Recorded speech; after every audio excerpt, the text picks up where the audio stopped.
Magandang araw guys, narito na naman si Piu Piu naglalakad papuntang sakayan.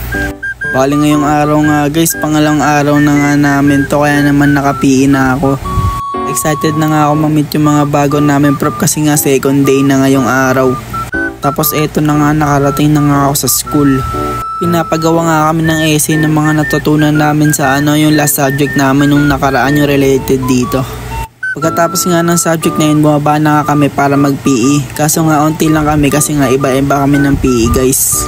Puro tourism nga yung mga klase namin guys. Tapos eto nga, paalis na nga kami ng gym kasi nga babalik na kami sa room namin. Tapos eto na nga itsura namin habang naghihintay ng prop. Tapos eto na nga, nakita ko sila Riley sa may bintana. Tapos ayun nga, eto na nga guys, kakain na kami kasi wala nga kami tanghalian kasi nga pangit yung schedule namin. Hanggang dito na lang guys, maraming salamat sa panonood. Piu Piu out! Piu Piu!